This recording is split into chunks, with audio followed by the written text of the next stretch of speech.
accept your word on that. She's a Hello, good girl. animal. She's really sweet. I mean, you're lucky look, see, you know who the animal's friend is. Lifetime PETA board member. Oh, Since the 90s. amazing. Yeah. I remember when PETA was just like, we'd have the annual gala to raise money, and it was like, 8 people, and like the couple of, James Cromwell was always like the stalwart who was there at the beginning, Pam Anderson. But Yeah. now it's like the Oscars. Right. It's a real show with lots of star power because, who doesn't like animals? Well, the big one that I remember was the one where Paul McCartney was there. Paul McCartney, of course, I'm sure the biggest funder. Yeah. I try to do my part, but I can't compete on that level. So what is this dog's name? This is Lucia Caterina. Now, why did you name it that? Well, it's Lucia is light. She's the light of my life. Really? Caterina, I can see why you like her. She's adorable. She's adorable. Yeah. She really wants to say hi to you. I can see. Really the dog can. You want to be on my lap, animal? Yeah. Okay. She's like really right. trying to get to you. I see. Now this looks like an S&M kind of a thing. It's very badass. It's Hello, very animal. it's barbed wire. She's very cool. All right. No, not on the first date. I don't do no tongue. All right. I can see. They always want to get that tongue in there, and they're very sneaky about doing it. They're like Ali with the jab. You don't see it coming, and the next thing you know, the tongue is in your mouth. Oh no. I know people who kiss their dogs, not to say not in a pervert way. No, nothing weird. They just fucking French kissed it, but they do, and that's it. I mean, I love animals, but that's a bridge too far. It's a little bit much. I mean, it's much, but it doesn't seem to hurt them though. She's just very affectionate. I can see. Does this goes on all day like this? See, that would. She'll calm down in a She'll second. calm down, right? Now she's never gonna take a shit on me, right? No. Okay, because I'm totally not into that. I No. mean, forget about the kissing. I mean, the coprologia, whatever. Coprophilia. Coprophagia is when you want to eat it. When you want to eat it. I don't mess with the naughty place. And no anal? Well, that's what I'm saying. Ever? That's the naughty place. Is it naughty? There are reasons. We shouldn't talk about it, but I know you're a sexual, what do you call it? An omnivore? Yeah, omnivore, yeah. That covers it. You've availed yourself of the entire banquet. Adventurer. Right? Adventurer. I mean, men, women, farm animals. Not animals, but I definitely think anal sex is it's a new frontier. I don't think it's new. I think the Romans were doing it quite a bit. Mm-hmm. I think they did it. Look, people will eat anything and fuck anything. Right. That is the bottom line on people. Mm-hmm. And, anything with a hole, they'll go for it. It doesn't even have to be human. It doesn't have to be alive. Mm-hmm. Men will stick their dick. I mean, it's odd because the dick for us is like such a delicate part of the body. You'd think you wouldn't put it in a vacuum cleaner, no matter how good you thought that could feel. And yet every year, there are many stories of men who have accidents and lose their penis sometimes through sticking it in appliances. It's just, it blows my mind. But, hey, different strokes, huh? Mm-mm. So what's the weirdest thing you ever did? Like, what would you say of all these experiences? Not ever enjoyed, but did. There was a guy that liked to light my leg on fire.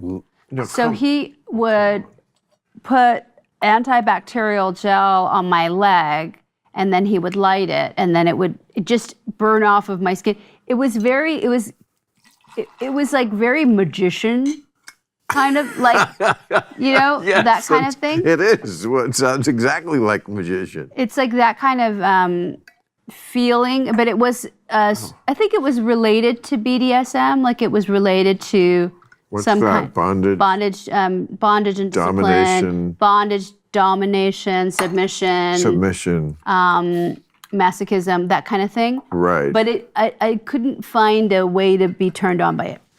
But you let it happen. I let it happen because it was a few times. Yeah, because I was like, oh, this is because other than that, he was a great guy. everything deserves a good try. Can I ask what you liked about this guy? Like, what was the compensating factor that made you go, okay, he wants to light my leg on fire, but boy, you get him on the Donbass region, and he is good. I mean, I liked him. He was handsome. He was a nice man. Handsome. He was shallow, hussy. Yes, for sure. He was really interested in BDSM, which I am as well. So we met. Did you meet through that community? Yeah, we met at a dungeon. At a dungeon? And we sparked up a nice conversation, and we sparked up a nice relationship. And then he was very into it, but he didn't have actual sex ever. So that was the thing that turned me off. Like, he never wanted to put penis in vagina. He only wanted to light my leg on fire. He wanted to he was very good with ropes, so he's really good at like putting me up in different positions in the air, which I think is really great. But I just didn't like the performative aspect of it. But how did he get off? I mean, so when the leg caught on fire, did the dick get hard? Was that it? I'm presuming. So I don't need. You're presuming, weren't you there? Yeah, but I was not able to like touch it or even. But you couldn't see. Interface. I mean, I was kind of far. I had a blindfold on. You had a blindfold on. Oh, of course. Sounds like this guy was very ashamed of his cock. He didn't want you to see it. Maybe, but maybe also like he just was sexual in a different way outside of what we think of as like penis vagina sex. Yeah, he's a fucking weirdo. Yeah, people are weird sometimes. Well, in your life, a lot, it seems like. It's weird. Take me back to the dungeon, though. You said you met at a dungeon. Is that a specific type of establishment that exists in this world? Yes. And it's, okay, and like, if I like went on Yelp. You could probably find. There's professional spaces that house. They're permanent places, or like the Halloween store? They're actually permanent places that are. Sometimes they're often like used for photo shoots, or people will book them, or professional and doms it looks like will a book dungeon? them. It looks like kind of like this room, a little bit. Yeah. You know. Thank you. This is not that dissimilar from. I love that. Yeah. Well, maybe I could have it double as a dungeon some night. You could use it as a. But it looks more dungeon. medieval, like a torture chamber. Yeah. Like where you if you had like crossed the King of England in 1538, this is where you would be sent. Right, but it's also kind of got a stoner vibe, so it's a little medieval times. Like, did it have the manacles on the walls? Yes. Yeah. Really? Sometimes. Because that's when you ever picture a guy in a dungeon, very often in a cartoon in the New Yorker, they're always manacled against the wall. Yes. You know, and then they have something very, very funny to say that is inappropriate for someone in a dungeon. But I'm sure there were people who really did rot away in dungeons. I mean, oh my God. The people that wrote, you know, in the whatever. I mean, torture still exists today, but it's like the Middle Ages vision of the dungeon is kind of the aesthetic that all of these dungeons are sort of like, I think, placed in still. You know, it also looks a little bit like a round table pizza. I once went to a goth something. Oh my God, I always say this, but my memoir will be called Who Was in My Body? Mm-hmm. Because the things I did, not just when I was young, that's what's really kind of sad. It's like, I mean, I was probably 42 when this happened, but I was dating a girl who was like 22, and she was a goth. This was like the 90s. Mm-hmm. You know, it was like a thing. Yeah. I remember she had a coffin. By the way, I'm still great friends with her. She's a wonderful human being. Love her. I remember she had a coffin purse. Yeah. The Yeah. Well, okay. At the time, it was sexy, I guess. And she took me to, I think this was our first date. And I remember it was goth, you know, and the people would look, you know, kind of that look. You've trudged sort of onto course, the, yeah, absolutely. Okay. So, and it was there was a stage of some sort. I remember being in the back of a room, and there was a guy, and he was splayed out like this on a wheel, and they would spin around, and they would puncture his body, and blood would come out. Yes. And they would collect it, and then others would come and drink it. I mean, this is like when AIDS was still kind of, Yeah. I mean, it's still not something you want to get, but we've certainly made great progress with it. But we had not made that kind of progress. This was probably 1998. That's incredible. That's quite hard. That's hardcore for like playing like that, like blood play in a public space. That's a big deal. That's commitment to your kink. Yeah. Right? I mean, it's adrenaline too. Like people get off on the pain aspect of it, but it's also the exhibition aspect of it. It's also like this event, this performative thing. So Right. I can see why that would be a turn on. But what do you think led you to, I mean, like of all the hobbies, I mean, you could have played with toy trains. I mean, there's just a myriad of things on this earth that, you could get into. Why this? Because bad childhood stuff? No, I grew up in a gay bookstore, and so there was so Really? much of this already happening. In the bookstore? Yeah, my parents you mean like owned above a gay. the bookstore? No, my parents owned a gay bookstore, so I was in the bookstore. Did they live above the bookstore? No, but we were in the bookstore all day and all night. Like pretty much became our house in a way. Like we had a place that we didn't live behind it or above it, but we lived. I think you there. should say my family lived above the bookstore, even though it's not true.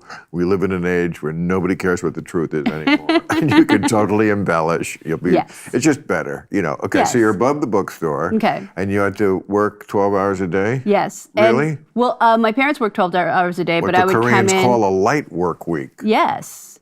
And I would come in and that would be our babysitter. So there was a lot of drag queens there. There were a lot of people who were getting full body tattoo suits in the late 70s and the 80s. And there was a lot of talk of like leather, BDSM, and it was totally normalized. Right. So I just became curious. And then when I was a teenager, I worked at a lesbian S&M collective. How old? But 16, 17. And You worked at a what? A lesbian BDSM collective where they were making sex toys out of leather. Collective. That's a vague term to me. What is that? It's kind of like club? It's kind of like it was a store. A store. And a club and a warehouse, but also a public space, but also a bookstore, and also Jesus, a place for information and a piercing salon. Put in the dungeon. You won't have to go anywhere. Everything. So that's a collective. Yeah. Everything in one. Okay. Everything in one. So you lived there? I worked there. You worked there. Oh, they hire people. They hired people, and then I would work. So it's not like a kibbutz. It's not socialism. It's no. It's just hire. Yeah. like okay. you hire people. I worked there, and then I was their What was your job? I was manning their sex store, their sex toy store, and I was also the rep to go to sex parties with all of the toys. So then I would go. Then when I was a little bit older, I would go to the sex parties, and then I would sell everything that we had, like whips and all parties. that stuff. So they also had parties. Mm-hmm. And how about the HR department? How does that work at the collective? I want to know. I'm sure there is one. I don't remember. I mean, if your whole thing is sex and being weird, that's kind of tough. Well, I just wouldn't envy the person who had to handle those complaints at the HR. Like, well, you did come here to the dungeon. It was always very. There was always so much emphasis on consent. And so much emphasis on we're only doing things that we want to do. And therefore, when you have that level of consent and understanding and negotiation, you can pretty much do everything. Like there was a wild stuff going on. Lots of big group sex scenes, lots of fisting, lots of anal things in the naughty place. A lot of naughty places, lots of naughty places. But this is all lesbians. It was pretty much everybody, but the lesbian ethos was like the lesbians. But there were ran men it. there. There were men there. And trans women, trans men. Trans men. In the earliest. For people born as a woman. who are transitioning into male did bodies. They have a penis that they were not born with? Well, they oftentimes take testosterone. Sometimes. Yeah, but you don't grow a penis. Well, you grow like a. I mean, you do if you're around someone attractive. No, but you know what I mean. But you grow. You have to actually. I mean, Yeah. they actually cut it out of the. They cut the flesh out of the thigh. Yeah, there's different surgical things. There's different hormonal things. And you've seen that. Yeah, but you also. How do they look? They look good. Really? They look good. Yeah. And they're full length? They're all different. Everybody's different. I mean, all different. If you're going to get one. Yeah, it's different. If you're going to make one, you might as well. It's like. Who purposely makes a small dick? No, but it's like it's all. You could also wear a strap, which I think is a preference for a lot of people too, to wear a strap on. Oh, I see. Mm-hmm. If you don't have a dick. Yeah, or you wear one that is just your everyday. Every day. So that you have. You wear it even when you're not trying to make romance? Because in order to really achieve that feeling of your gender, you're going to wear something. I mean, I think that's a really important part of understanding who you are or feeling like you're really there. Yeah, I'm not a trans man, so I don't know. Right. And of course, this issue, this subject is in the news constantly because the younger generation feels it's sort of like the civil rights issue of their time. I feel like I have a centrist view on it. Certainly the liberal part of me fully acknowledges that, the range of what goes on in the human mind with sexuality is broad. That doesn't mean that the vast majority aren't, still heterosexual, male and female. But for whatever percentage that is, that's outside of that, let's say that collectively it's 10. I know it could be more. Everybody could be on the spectrum. I don't think that's true. I never felt very spectrum-y myself. I know a lot of people who feel the same way. But like within that category of people who are not just heterosexual, it's just no wonder they need 56 categories on Facebook. It's just so many variations of what, and with the internet now, of course, you can find people who you could type in any weird, I need a lesbian to pee on me while I play with toy trains. And the 300 people will be great, what kind of train? Yeah, there's like a lot of that. That's actually very common. What? I think that's really, no. Yeah. Fuck me up. Yeah. Come on. I think it's really common. Playing with toy trains while somebody pees on you? Yeah, I think so. I think I would spitballing. I know. I think I could find that. I'm saying you could, but I didn't. There's definitely somebody doing that. But that's my point. There's probably 3,000 people doing it. And in the old days, you would never have known that there were other 3,000 people in the world. But with the internet, now you know. You can be like, you don't feel alone. I'm a cat and I shit in a box, and there'll be 10,000. What kind of box? I mean. Yeah. It's nice. It's absolutely. I love it. And then there's a part of this which is a little crazy, and with children, sometimes too early. America is an outlier here now. I mean, it's a little embarrassing for the people who are all gung-ho on switching up at early ages, because the liberal countries in Europe that we always look to for their liberal guidance, they pulled back on this. We're kind of alone out there with sure, cut his dick off. What the heck? What can go wrong? I don't think people do that, though. No, of course they don't. I'm being facetious. But but America does go full steam on gender switching for children who have not reached puberty. And at a younger age, that puberty blockers and so forth, that, again, Sweden, Denmark, the UK, places that were sort of experimenting with this, they have pulled back on this. They've said, we may be doing more damage than good. That is certainly something that is at least worth debating.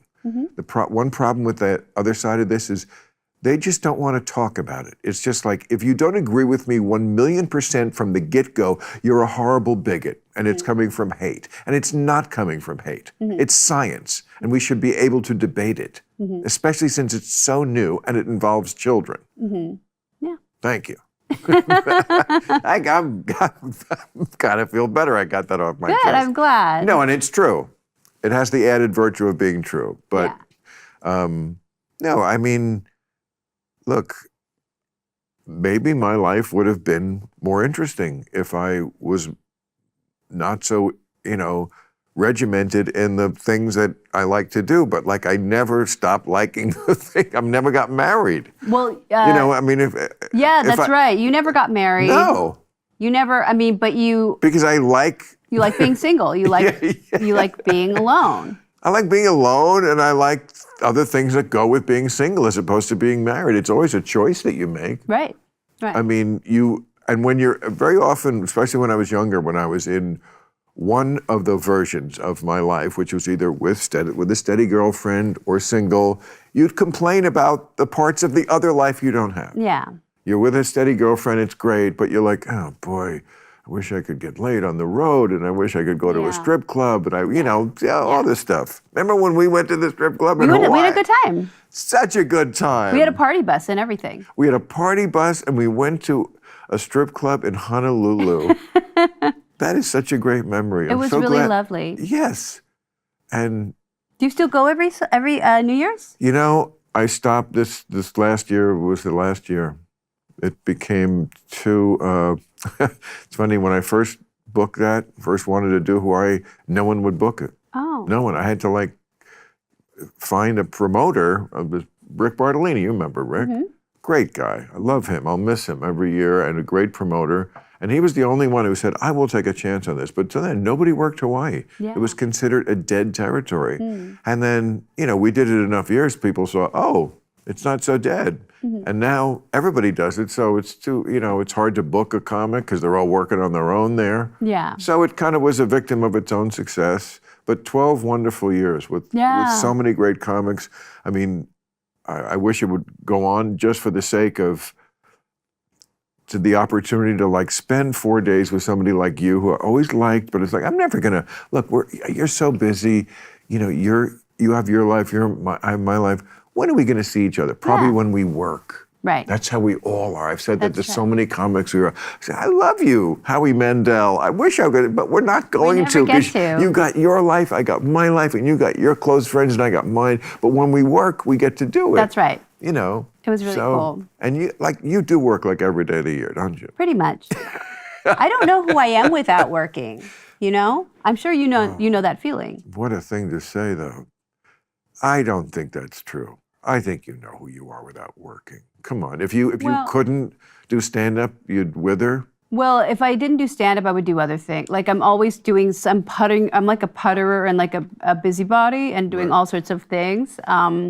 Always trying to work and trying to see, because I think so much of my identity is wrapped in from doing stand-up comedy, but not just that. It's like when you're a stand-up comic, you're also always working in your mind, in your heart. You're always freaking out about something, thinking about something. So it's like you don't ever stop being on the job. Well, no, that's not me. I mean, maybe you should try to let that go. Yeah. Because that seems imprisoning. I mean, I would not say I'm freaking out. I would not say, and what I would say is my antenna are always up. Yeah. For something that would be good in stand-up. Right. And, in the old days, I would carry a little pen like this big and a little piece of paper and I have a collection of cocktail napkins. Yes. I'm sure this deep because we all, some people purposely write comics. I never purposely wrote. My method was always no, I'll get high, I'll talk to funny people, funny things will come up. Yeah. And if I think of something good, I'll remember it or write it down. I mean, many things I wish I had written down and they wound up on the floor and there were probably some good bits there, but I don't find that to be a burden, except for oh boy, I don't want to forget that part. I used to also have a little tape recorder. Oh yeah, that's good. Remember when we all had little tape recorders when we started out as comics? Yeah. Tape ourselves and listen. You know who did that was Mitch Hedberg. He always had these tiny cassettes. They were so small and he would carry it everywhere. When I remember in New York, I had when I was doing an hour set somewhere like Caroline's. This is like the 80s, but I was, new as a headliner, but you do an hour. And the tape those little tapes only lasted a half hour. Yeah. So I had to have I had one tape recorder in each pocket. Oh. And I had to remember at the half hour mark to turn off the one, or else it would beep. Oh, wow. That's beautiful. That's beautiful. That's so funny. I mean, I'm like you in the sense I'm a worker, Yeah. and I like it. I Right. love tinkering with the act. There's no feeling as good as like, oh, I just moved that joke 2 jokes earlier, and the whole thing works 10 times better. When it makes sense. It just falls together right. You're always like feeding the audience some information, and then, you have to have them absorb this piece of information before this next piece of information is going to work. Yeah. And it's those little things that like can make a bit or a hunk that's good, great. Just moving that around and how it works on the human mind. And it's tinkering. It's building a ship inside of a bottle. It is getting peed on while playing with a toy train. Like it's that Yes. all of the pieces have to work. I know. But afterwards, I don't smell like pee, Margaret. You ever get peed on? You have got to be fucking kidding me. Peed on? No. No. Do you ever pee on anybody? No. What? What am I, R. Kelly? Pee on somebody? Why would that bring pleasure to me? I don't really like it either, but people really like it. I don't really. People? What people? Weirdos. Lots of people like it, yeah. Yes, they do. Lots of people like it. There must be something to it. There's even, I can tell you this, in stroke books, Penthouse, stuff like that, I hear from a friend, they sometimes have had, because I've seen it, I heard it from a friend, it's normally just a good stroke book. Okay, it's me.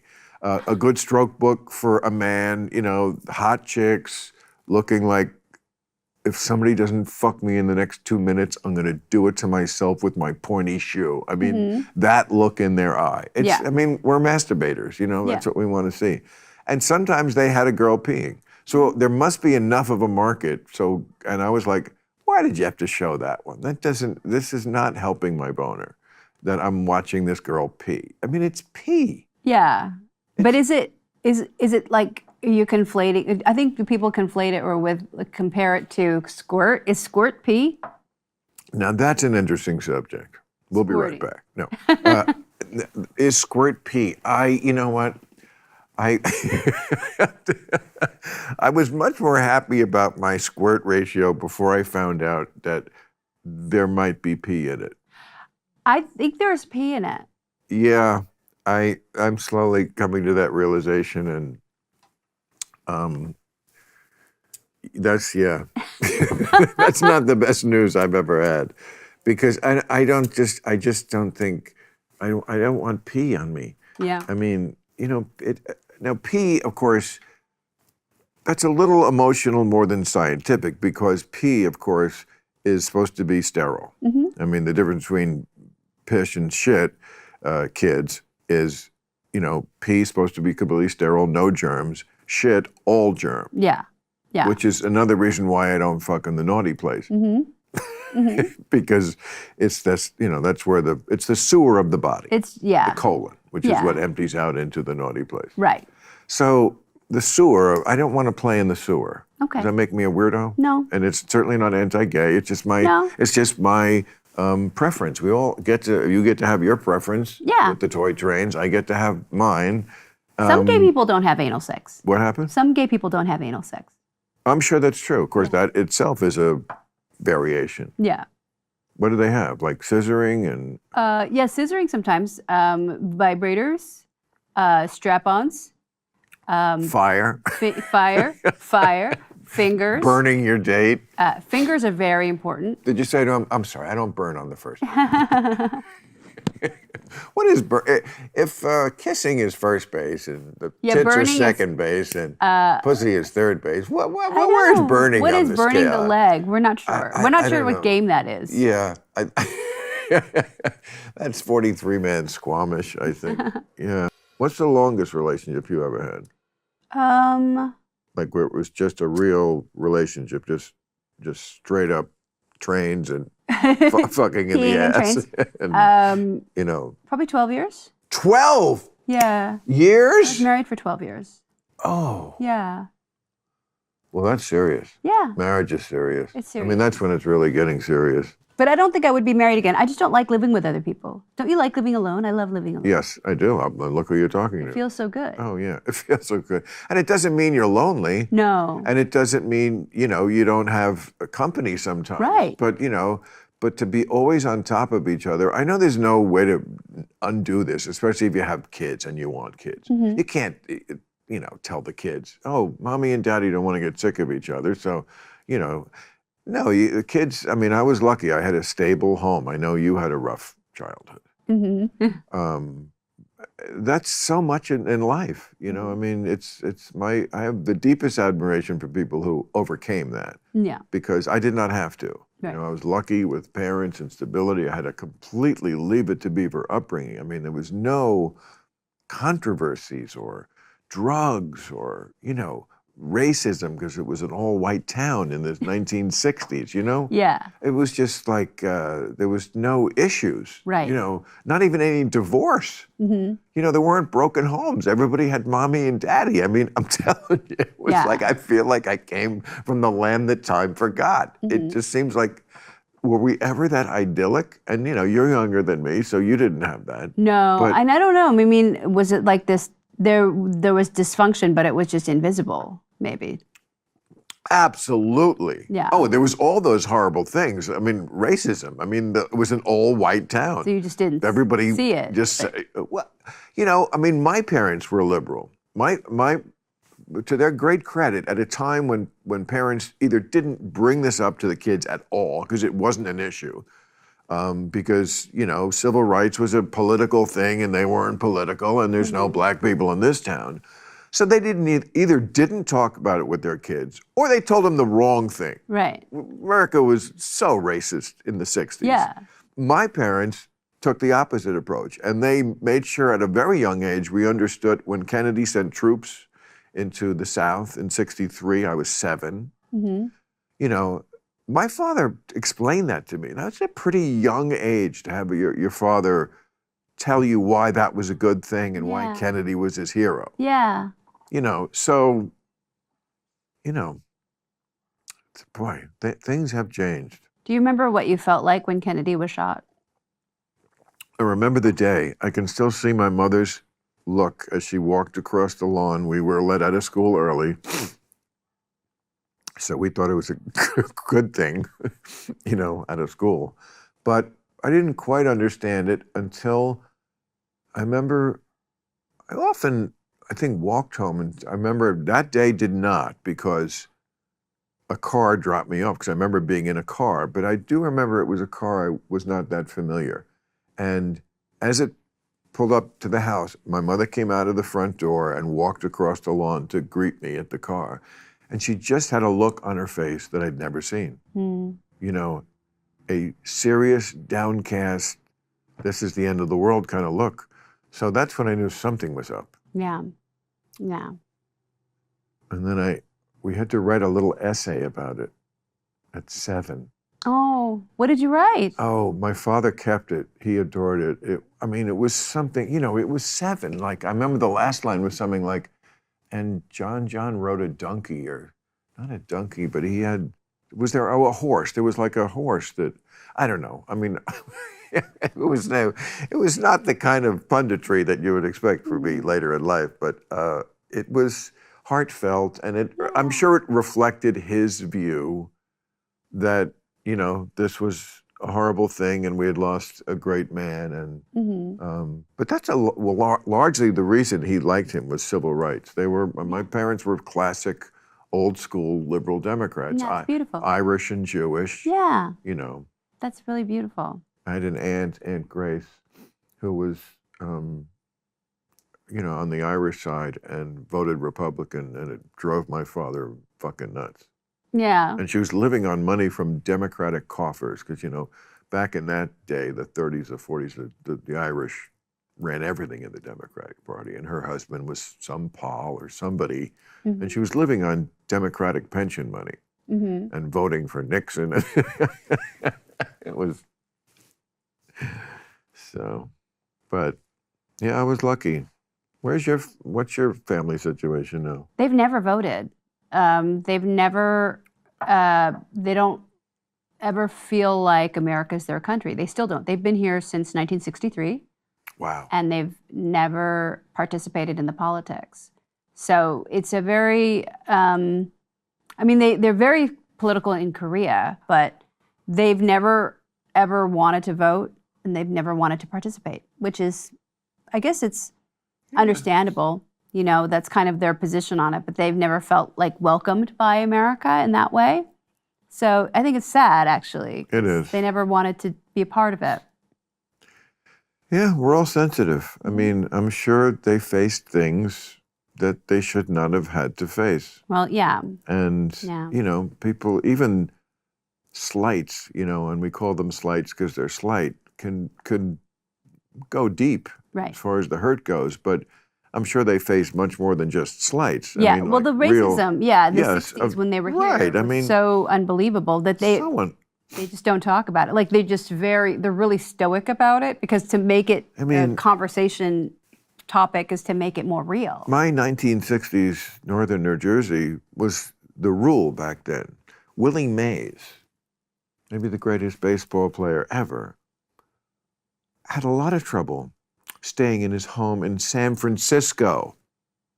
Your stomping grounds, right? Yes. Liberalist place in the world. Right. And in the 1960s, they didn't want Willie Mays living in their neighborhood. Okay, if you don't think things have just gone way better, you're just not being realistic. Yes. Doesn't mean we're done. Yes. But things are just so different. Yes, it's true. It's true. And you still have an attachment to San Francisco? No, my parents moved. They don't live there anymore. I hardly go. I go for shows sometimes, and then I'll go for like Sketchfest, and I'll play music up there sometimes, but very rarely. And after You got no sentimentality for your hometown? It's so different. Why? It's so different. Oh, the city. The city's so different. Why, the shit on the sidewalk? I think it's perfect for the dungeon.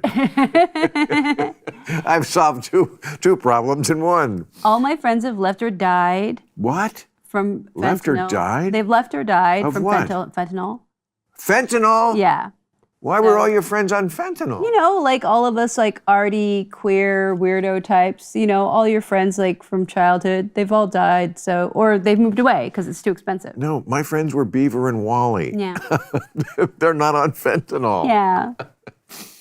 Oh, that's horrible. So to me, to go back is actually very sad. But I go to play shows, I go to play music sometimes, but yeah, I haven't really spent meaningful time up there because it's either really, really rich people or unhoused people. So, the class divide is so enormous. What is it with the fentanyl? I mean, everybody must know, and I've heard it's in everything. I think so, yeah. Like, for the first time I ever heard of it was Prince. Okay, that was 2016. Yeah. Never heard of it, I don't think. And then, Prince, he got the good drugs, of course. Rock stars always get the good drugs, and that's why they very often OD. Yeah. Everybody wants to curry favor with the rock stars. So the latest, greatest, best, now that's okay if it's pot. Jay-Z's pot is probably the best pot you could ever get. Oh, you know who had good pot? Killer Mike. Yes. We got high on your show. Yes. And then we were so high, but it was live. I got so paranoid. Yeah. Well, Mike and I have shared pot secrets for a long time, and I don't want to say it's a competition, but I think I could match up with whatever pot he can come up with. He's got wonderful weed, but yeah, I'm sure yours is great as well. I'm trying. Yeah, not bad. Well, actually, I'm trying to cut down, but I was never an everyday smoker. Yeah, you are quite moderate in all of your habits, though. Like you never really drank, you never really smoked weed. Oh no, I did drink, but I'm not. But there's as Sean Penn once said, there's a big difference between a drunk and a heavy drinker. I was a heavy drinker. I say I drank Irishly. It's funny. The human body, it's like a defense in football. You got to take what the defense will give you. Yeah. And when my body would give me 30 drinks a week that I could handle, I took it. Yeah. And now it gives me, I don't want to push it. I know it gives me 3. That's good. Yeah. That's good. Well, good for who? I mean, I do miss drinking like a dead friend because it was just fun. And you could again, this is who was in my body era, but you could keep the party going because I guess first of all, there's a lot of sugar in the alcohol. Yeah. So you're like a 5-year-old, bouncing off the walls because you've had 8 drinks. Yeah. That's a lot of sugar. And then, whatever alcohol does to you. But, if you're young and it gives you plenty of energy, it never made me unenergetic. Yeah. Yeah. I'll say that. Yeah. And pot's an up drug for me too. So good, yeah. Together they were like, oh, Jesus Christ, this is so much fun. I mean, it would be nice to be able to do that, to just for one night, go back to that era where you would go to 3 or 4 different places in one night. Yeah, that to me is so, I couldn't. Right? That's too much. It's just way too much. I'm telling you. That doesn't sound fun even. No, but it apparently was then. We do it. You did it? We do it, yeah. Remember when there was, that sounds like when there was an improv in Santa Monica. Right, there was. Yeah. That era. Yeah, well, young. Mm-hmm. We were young. So, do you have dates to plug? I do. I want to plug them for you. It would be my fucking honor. I'm on tour with my Live and Livid tour. It's November. You are never not on tour. I'm always on tour. So I'm in Hawaii, Honolulu, November 30th, and the Royal Oak Music Theater in Royal Oak, Michigan, December 15th, and the Vic Theater in Chicago, December 16th. I love it that we play some of the same places. Yeah. But I take oodles of time off between. Mm-hmm. You do not. Because I forget how to do it. No, you don't. I kind of do. That's ridiculous. But I like to just do it. I mean, you can be rusty. Yeah, I hate being rusty. I do too. Do you do a lot of sets in town? No. To me, that would be like going back to my high school. Mm. And also, I thrive best in a setting where the people have specifically come to see me. Mm-hmm. I'm a kind of specific kind of comedian. I think I fucking entertain anybody, and you don't even have to be super political. Yeah. A lot of my act isn't political, and what's is very graspable, but it's amazing. People, everybody has their taste, but yeah, I mean, it's interesting. These days, I'm playing to a more mixed audience politically. Mm-hmm. Like there are conservatives in the audience that never used to be there. I probably lost the woke people, which bothers me not at all. They never had a sense of humor. They're not about that. They're humorless buzzkills and all about purity. It's all the enemy of what comedy is, telling the truth. Mm-hmm. By the way, I often think of that bit you did in Hawaii about who was it, Tilda Swinton? Oh, yes. Your yellow phone. Yes. What was that? I can't even remember. Tilda Swinton was doing something on Broadway. No, Tilda Swinton emailed me because she played an Asian man in a movie. So she wanted to see if it, she emailed me to see if it was all right. And I didn't want to open the email because I was like, this is going to open a Wes Anderson virus on my computer. No way. No cookies, only Macron. And but she reached out and she wanted to know, like, I play an Asian man in a film and I wanted to know if it was all right. And I'm like, I'm not some kind of Asian notary public. Like, I can't fucking stamp your shit like, oh, Tilda Swinton #1. Like, I can't make it okay. Like she wanted to get a pass. These are the kind of people I just can't stand. Really, the way they like every time they want to fight racism so badly, they always find their dumbasses right back where racism actually is. Yeah. Yeah. It's funny, but it's also like really like this thing where I realize people are just understanding that whitewashing is not okay. Now we're figuring it out that people like for so long like allowed Asians to not exist in Hollywood. You know, like we're okay like with this idea of like not seeing us, you know, and but just looking at, if a Martian came down and just watched television, he would not guess that the white people were the majority race, numbers-wise, which I'm not complaining about. I celebrate it. It was too far the other way for too long. Yeah. But it is amazing how far that's come. Yeah. Yeah. And good, turnabout is fair play. Yeah. But like, just let's say this is the year we're living in. I think some shows, like you can tell that they checked all the boxes before they even wrote the script. It can go too far. I mean, you know, you do work the smaller clubs, like when you're not, okay, so I don't, but the stories I've heard from comics is a lot of paranoia about if I say something and then somebody in the audience tweets it, because again, this is an audience of like potluck, comedy clubs, for folks who don't remember or know. That's where we started, and you know, you're saying you're a big star. You play these places, the places you just read off are big theaters, and you make great money.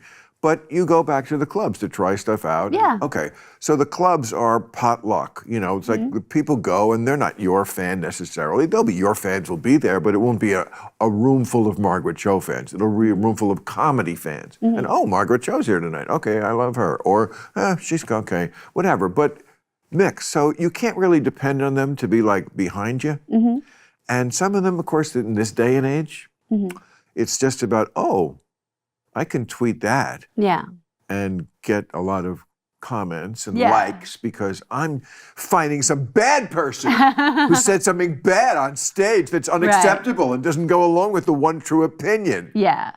Yeah. That's some fucking bullshit that I am, thank Jesus, I did not have to live through. Yeah. That is, well, it's something that I guess it makes you really think hard about like everything that you say so much more, you know? Which is the enemy of comedy. Right. Right. It's tough. And have to always be thinking about, oh, is this over the line and going to get tattled on? Well, your job is to be on that line and sometimes to be a little over. Yeah. Sometimes it's good to go over. Yes. I mean, then you'll know where it is. Right. It's hard, though. It's very hard. Right, because, see, you'll survive it because, you know, you've been around. You're a woman. You're not white, you know. I'm just saying. But like some 25-year-old kid who's starting out and he doesn't, you know, really understand he's trying to navigate this between what can I say that's funny and edgy. I want to be edgy. I don't want to be a boring comic, but I don't want to get canceled. You know, no one's on his side yet. Yeah. So he just goes. Remember that guy who was supposed to be on Saturday Night Live? Now, I don't even know who this person is. I never knew before this story. I don't know after because they canceled him completely. I don't remember his name. Shane Gillis. He's funny. He's really funny. Right, Shane Gillis. Yeah, he's great. And he did about Asians. Yeah. He did some joke, and he was just like, okay, we don't know who you are, and sorry, but it's just easier to just kill you off. I'm sure they got other people waiting to do that show. Do you remember what the joke was, or what the controversy? I don't know. I met him. But he is funny. In a Zoom with Doug Stanhope, who's a good friend of mine. So. And you say he is funny. Yeah, he's really funny. Shane is funny. So what do you think about that? I think that it's just you find your place, though. You know, you find your way. Like it's no, but them like them just like defenestrating him because He was about to go on SNL. Yeah. They went back. I don't think he said it at the time. I think they went back. Yeah, as they often do. Let's root through. Yeah. What did you say in high school? Yeah, it's too bad because you know that sort of thing happens all the time now for everyone. You know, you're like, if you're very famous too, like people will sort of look back through everything that you've done. It's like this sort of scrutiny culture as well. So it's tough. But we don't have to like it, do we? We don't have to think it's a good thing, do we? I don't think we can do anything about it. Like, it's kind of like it's just the way that it exists, and also that the internet is kind of forever. So everything that you sort of did in the past is judged by the law of today. That's very tough. You worry about it? Well, I think if you are thoughtful as a comic, you should be able to get through it. Like, you should be able to wind your way around it. It's more about your skill and a testament to your skill to get through it, I think. That is one valid way to look at it. I'm not sure I can sign on to that 100%. I get what you're saying. We need to tread the ridge between truth and insult with the skill of a mountain goat. It's got to be it's got to be really, you have to be really precise in what you're doing. But it's really tough. So yeah, I don't know. Yeah, I mean, I'm just glad that I am not starting out because, like, you know, the longer you're around, the more people, you know, if you gather fans and they think, okay, this guy has done some good work. This lady has really been state of the art in stand-up and pushing envelopes and stuff. I mean, you. And so, you know, we might give them the benefit of a doubt. But when you're starting out, you're just cannon fodder, you know.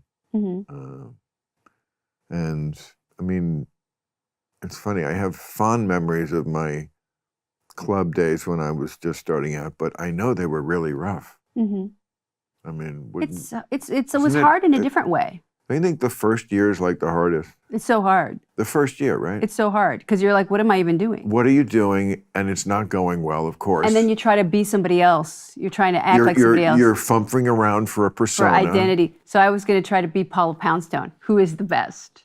Paula Poundstone is a great comic. The best. Yes. Oh, so funny. So, you know, I thought, I'm going to be her.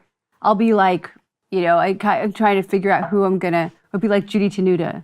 I'm going to be like, you know, I'm a good comic. Also great, you know. But the new people now are so, I don't know, like they give me a lot of excitement around what's happening too. See, I'm so divorced from that whole scene. It's fun, and they're so fun, especially the Asian people like Sabrina Wu and Jenny Yang and Atsuko Okatsuka, and it's like they're just geniuses. Sherry Cola, and there's so many wonderful. Ali Wong, amazing. Bowen Yang, who is also in SNL. Yeah. So many amazing. He's great. Joel Kim Booster, beautiful. They're not starting out because they've been around for a few years, but they're so young and they're so ready. So that's what makes me really excited about comedy. And so you'd be happy just like doing this right till you drop dead? Yeah, for sure. And like other things will come along and you'll do other projects, but I want to do stand-up for... Right, till you drop. Yeah, for life. Yeah, for sure. I mean, that to me is the goal. I mean, I would love to do more TV and movies and things like that, but I love stand-up. Yeah, I do too. I mean, I Don't you think you'll always do it? I mean, it's been 40 years, so, you know, I feel like if I was going to drop it, I would have done it by now. Yeah. I mean, you never know. I mean, look, age hasn't really caught up to me yet, but, you know, I'm not immortal, although AI, I tell you, we have a guy on Real Time Friday we were talking about AI, so I've been reading about AI all week. Do you know how fucking scary this shit is? I don't even think you do. I don't. I mean, I know a little bit about it, but it's like we're already probably, the cat is so out of the bag. And it, like, the way it's moving, it moves exponentially.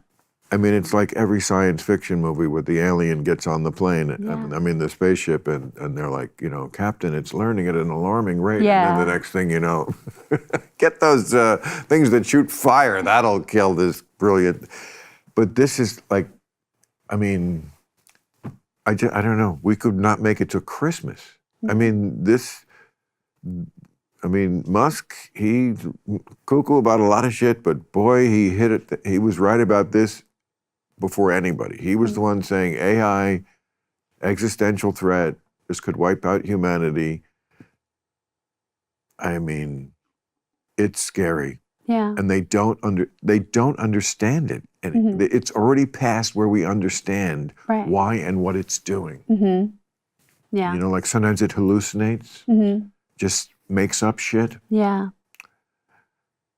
I mean, I think we're really close to, I can't do that, Dave. And then what? What do we do? It's too late. I don't know. But I don't want to live in that world. I mean, there's a lot of this world with everything on screens I don't want to live with. Yeah, it's true. Are you you're not like a phone addicted, are you? You're not. I am pretty much. I have an intense relationship with it that is, I'm trying to get away from screens, you know, with Really? like. So you're on it all day? Like you look at, what are you looking on? I think TikTok. TikTok is really TikTok. all encompassing, yeah. TikTok is really, it's. I only get dogs. I love everything. I do a lot of fashion, a lot of gay stuff, a lot of sex stuff, a lot of food, and then so news. are you talking about your own TikTok presence? My feed, yeah, my feed. I mean, just watching it, and I'll put a little bit of content out there, but it's mostly like I'm just watching it. Boy. So it's quite. I mean, I try to lengthen my attention span by watching movies in between looking at TikTok. So I'll like put it down and then watch a David Lean film. You know, like I'll put it down and I'll watch Great Expectations. All the way through? All the way througrough. Like I'm going to watch Paths of Glory today because I spent a lot of time on TikTok. I think I'm crazy, but I almost never watch a movie. If I went to the theater, I would, but at home, all the way through. And people say, how can you do it? I said, do you read a book all at once? You read 2 chapters and you put it down. Right. And you read 2 more the next night. Yeah. You know, I'm making my way through Mission Impossible now. Yeah. I'm enjoying it, but I don't have to swallow it all at once. No, you can watch it at your pace. Yeah. So, well, I hope you're happy. I am happy. You are? You feel like this is a good time of your life? Yes, you the look, best You know time. what? I see it in your face. Yeah. You look very at ease. I am. And in a happy place, more than you were in Hawaii. Yes, very much so. I'm feeling very good. I feel like when you were in Hawaii, were you coming out of an unsober period or something? Yes. Well, I was not sober for a long time, and then when I was in Hawaii, I was sober, and now I've been sober since then. Right. But So I'm doing like, good. I remember you were like, oh, everyone's partying, and you didn't want to like, No, be tempted and stuff. No. Yeah. but I feel very good. So you're completely sober. Yep.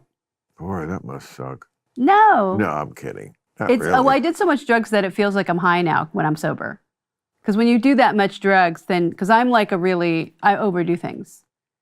See, that's the thing you said before. I do things in moderation, or I try. You know, I did drink like an Irishman for too long, but it never tipped over into like, affecting my. I mean, obviously, could my career have gone better? Yes, because I probably was like a drunken idiot at parties in 1997, like pissed off half the press or something. Oh. But you got to live your life in the stages you live it at. It's silly to look back and be like, oh boy, I'm brooding about what you were dumber. You weren't the person you would become. I mean, for men that happens much later. I feel like we mature much, much, much slower. And Yeah. That's my story, and I'm sticking to it. Good. All right. Well, I love seeing you. I love to see you. I am so flattered you'd come here and stop. I know you're busy and doing a million things, and so I hope I don't always have to work. Wants to know, why are you flying on JetBlue? My wife says the same thing. And you said it was your favorite airline. My wife I was just about to ask you, why is it your favorite airline? My wife says the same thing. What are they doing on JetBlue? You know, I love JetBlue. I just don't know why. I got the television. I mean, Stevie Wonder used to love the Holiday Inn. They are No, you know that? You know why? Why? Because everything was in the same place. Well, maybe I just love JetBlue. It's comfortable. Yeah, I don't fly any. I love it. See, yeah, that's why my wife is like, she wants me always in private plane. My wife said, why don't you just? She has to really? She can't fathom it. Mike, sound like one tiger, and you could probably just fly whatever airline you want. I know you got rid of the tigers. You had tigers though, right? Yeah, I had tigers. I had a bunch of cougars. Yeah, that's wrong. I'm an animal lover. Oh, yeah, absolutely, 100%. But 100%, but you had tigers in captivity. That can't be good for the tiger. No, they weren't in captivity. They slept in my bed with me. What are you talking about? I got 500 pounds in the bed with me, man. What are you talking about? So I got them in cage. Well, I mean, they're not. I mean, you're right. You know, I've always thought about animals. Have you ever smelled a tiger fart? No. You gotta evacuate. I would have had 15,000 square. I gotta evacuate the house. You gotta open up everything, call people to blow everything out. Seriously? Y'all meant the worst thing because in the world. The level of it or the extreme stench of it? Both. Both. You can't listen. Well, what were you feeding the tiger that it was farting so badly? Don't you think horse meat? Horse meat. Yeah. Is that what they eat? Yeah, they love horse meat and chicken. Oh, so you killed horses and kept tigers. Hey, stop. I never killed a horse in my life. Well, where'd you get the meat? I paid for it, but listen. Well, somebody killed it. Yes. They're the horses that they send to, what you call? The glue factory? The glue factory, yeah. Those guys, they can't do it anymore. Now, Mike, where do you stand on horse fighting as a legalized sport? Horse fighting? I'm just making horse fighting. Just fucking with you. Horses do fight. Remember that horse bit the other horse's ear? No. He did a Mike Tyson. I was going to say. The other horse was winning. He was mad. He bit his ear, tried to pull him back. But see, I love this that you love JetBlue because I always thought of you as like the people's champ. You know, I mean, when you, first of all, people call you champ and they should, because champ is like, it's like when you're president, they call you president even after you're out of office. Senator, governor, they always say, the guy's out of over 20 years, governor. And you always will be champ. But I learned something with my last experience on the plane. I learned I don't belong to me. Too many people worry. You just learned that? Yes. Oh, stop. My right hand to God. Mike, you've been famous. No, but listen, I never know that my actions affect so many people. They worry. Of course. But they inspire people, though. A lot of your actions have inspired people. I mean, but just that fact that people worry. They see the incident and they just worry.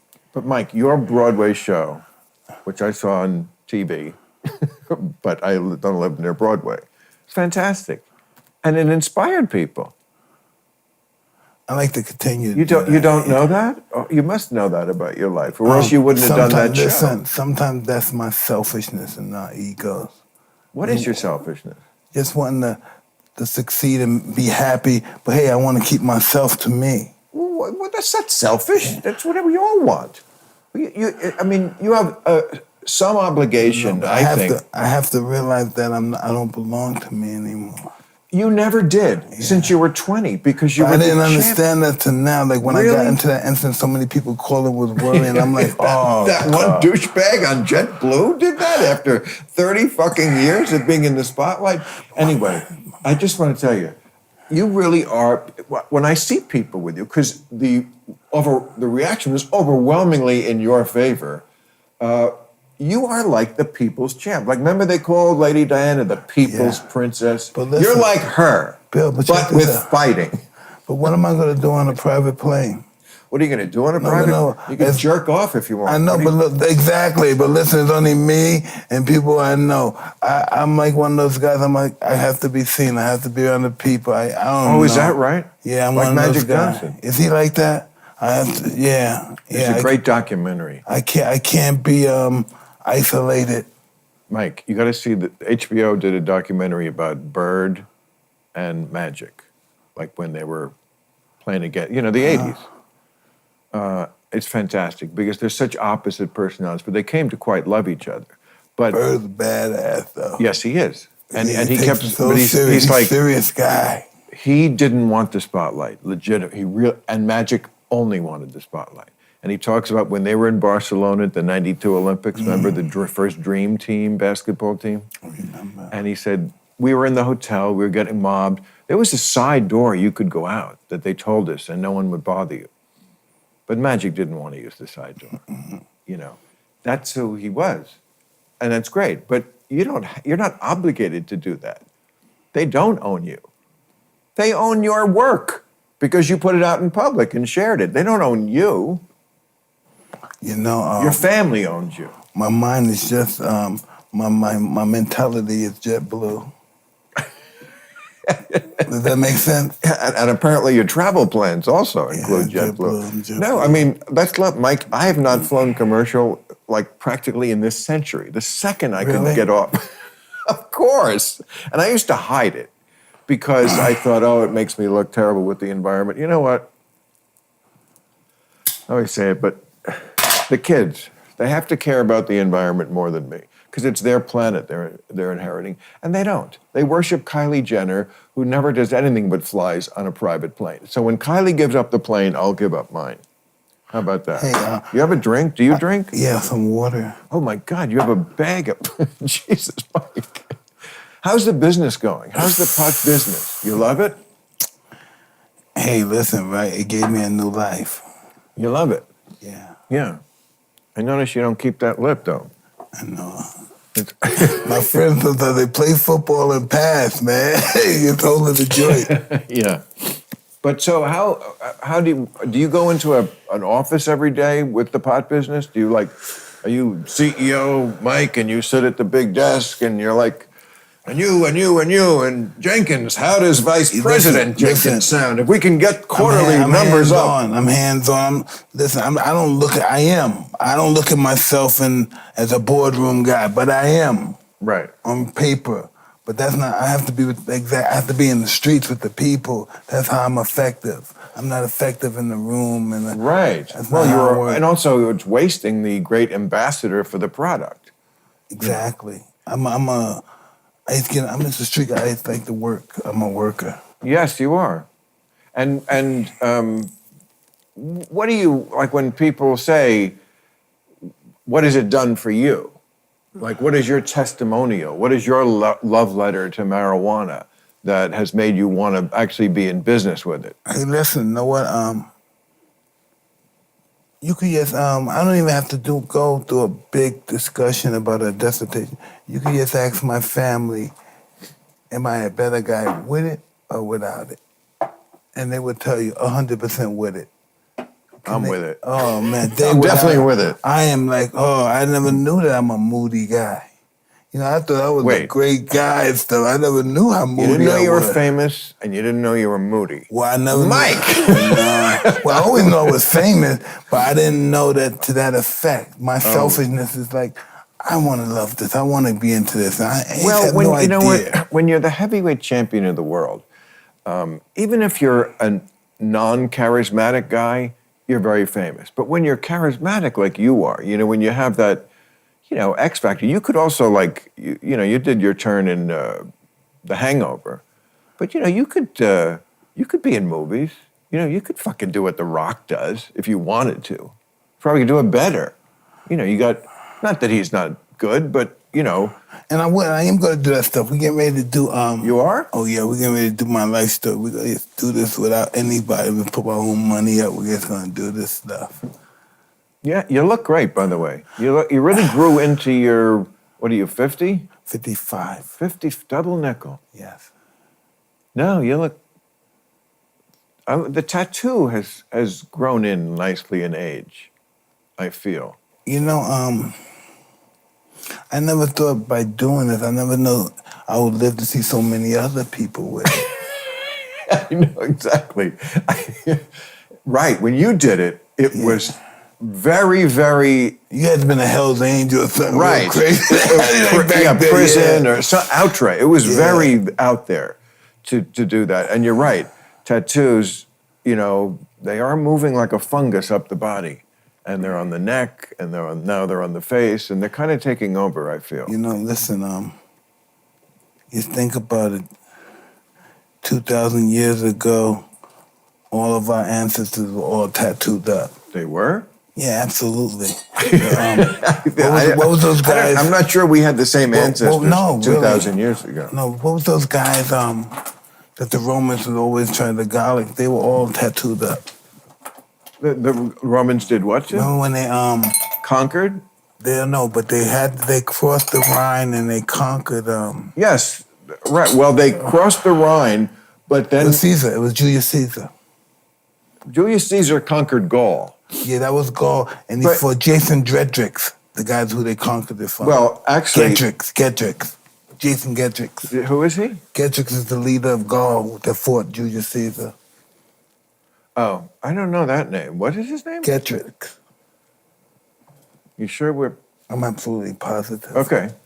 Okay, so he fought Julius Caesar, but Julius Caesar died, and then they tried to go out the other side of France, Gaul, is Germany. They never got to the Roman Empire was halted at 9 AD. 9 AD, the Battle of the Hurttenberg Forest, Yeah. right? Because that's where Hermann the German defeated, I think it's Valens, correct, the Roman emperor. That's as far as they got, because when they got into Germany, they found the tribes were super tribal. But they got in order to do that, they were warring tribes, but they all they got bonded unified. together. Yeah. Yes. Only way they can do it. And the guy who defeated him, that Hermann the German guy, he had been taken in by the Romans and raised. Yeah, all those guys. The Romans come and they take all the kids and they raise them and they enslave them and they use them in the army. So this is a passion of yours, history. Obviously, you obviously read history. I just know it. Well, you must have read it somewhere. Or I used to read. I used to always read about boxing history, and then it went. And then I used to read from the beginning of it, and then it got involved with gladiators, slaves. Right. And then that led you to Rome. Yeah, it got really interesting. All roads lead to Rome. Exactly. And do you know there was gladiators that won their freedom 10, 20 times, but they just couldn't stop the adrenaline. You mean they wanted to? They could have left, but they won their freedom. Yeah, so many times. Boy. But they couldn't, the addiction of the people. They were like fighters today. They were celebrities. Gladiators were celebrities. Athletes still always say that, I did it for the game. Oh, fuck you. Think you did it for the game. You did it for you. You know, I gave everything to the game. Nothing, but this is what I found out. Nothing's bigger than the game. The game is the platform for everybody.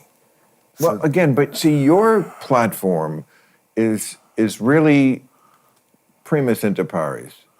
There's a lot of things, but something very primal about going into a ring with another man and punching each other in the head is like it puts it above as far as interest level. It gets to it in a very deep way. And it's very clear who the winner and but the fighters the fighters look, how can I outsmart this guy? It's not ever what it appears to be. It looks like two guys killing each other, but the whole objective is how do I outsmart this guy? You think it's always about outsmarting. That's how you... Listen, when you're young and you're a kid, you win because you're stronger, but when you're at the top of the game, you only win because you're smarter. Right. But you have to be smart at the beginning too, I would guess. Absolutely, but from experience. But I'm talking about at the top of the game. Right. Being number one is only because you're smarter. Right, I'm sure. But weren't you the one who said everybody has a plan until they get hit? Absolutely. That's a great quote. Absolutely. Everybody. Absolutely. And see, even with me, with everybody in life in general, we have to realize that things can happen. What's that happen? Should happen. It should happen. If it could happen, it would happen. But here's my guess about you. Now I know, is it Jake Paul wants to fight you? Yeah, I'm gonna call him sometime Friday and we're gonna talk. And what? Now, would you consider actually doing that? Absolutely. Worry about fighting at your age, at 55? check this out. We were talking about Julius Caesar, wasn't we? Yeah. He's the one that read. He said 365 days is a year. So before he was born, how did we tell our age? Tell me, is this a riddle? I don't know. No, but really, Julius Caesar told us 365 days is a year. But before he was born, how did we tell our age? By when the sun came back. No, how do you know that? Because that's why we have like Christmas. Do you know why Christmas is December 25th? Why is that? Because the soul God was born. That's when Jesus was born, I believe. Well, that's when they said Jesus was born. Okay. Even if he even existed as a historical figure, which we don't know. But the reason why Jesus... Jesus? Yes. You don't believe in Jesus like that? I'm a Muslim, but you don't believe in Jesus? I do not. I'm not atheist. But also... I know what I wanted to say to you. What? When you were going... I'm saying I read about all the greatest conquerors in the world, and they conquered the world, and they still said it. They're frustrated. They said, God, there's still something greater than me. Well... When they got defeated, they said No. They defeated everything. They conquered the world. Right. And they said, God, there's still something greater than me. Why? What would it be if they conquered the world? That feeling that it's not, I'm not... Not enough? Yeah, no, it's that feeling that there's something greater than me. It's just, you have to believe in something greater than you. Well, I feel like if you're at the point where you've conquered the world, then your ego's in a place where you're not saying there's something greater than me. And they did, many conquerors did, set themselves up as gods on earth. Yes. So they thought they were God. You know when they said there's something greater than me? When they got their ass kicked. Seriously, that's what I'm saying. Like, did you ever see Alexander the Great, the movie? I know everything about Alexander from what there is to know about him. Okay, well, I know a lot about it from Oliver Stone's movie. I'm sure I learned it in college too, but his was much more interesting, and Rosario Dawson was really great at it. Yes. And Angelina Jolie. But in all reality, he was scared of his mother. Yes, Angelina Jolie plays That's why he never went back. He was scared to go back. His men wanted him to go back. He was scared of his mother. He kept in touch with his mother. He was just a mama's boy. Yes, that's how they portray it in the movie, that they almost had an incestuous relationship. No, she was just one of those first stage mothers. Napoleon's mother was the same way. They was afraid of their mothers and stuff.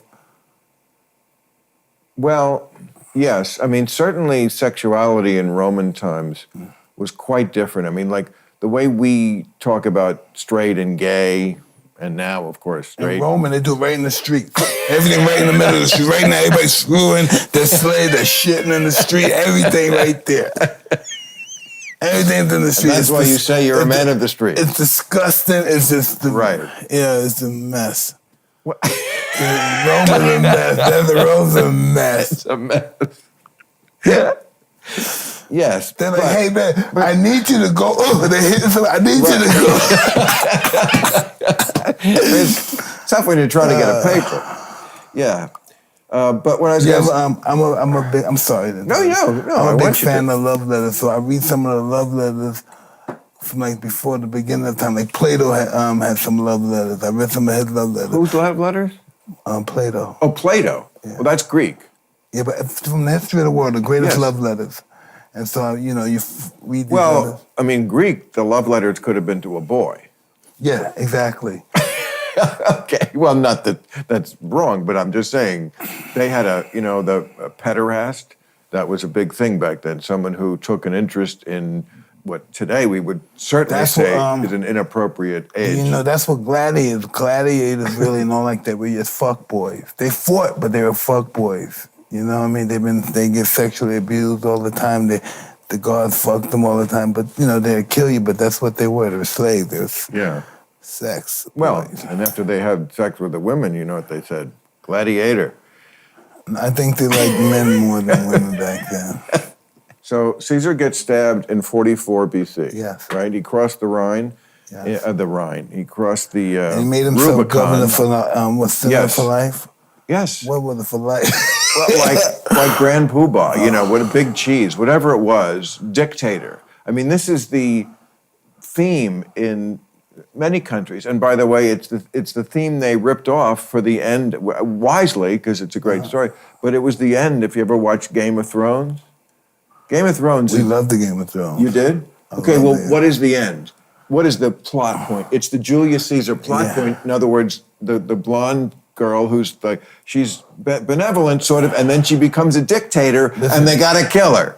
She's a bad chick though, right? With a dragon, she was a bad chick. But she took a knife in the belly the same way JC did. Yeah, she had to go.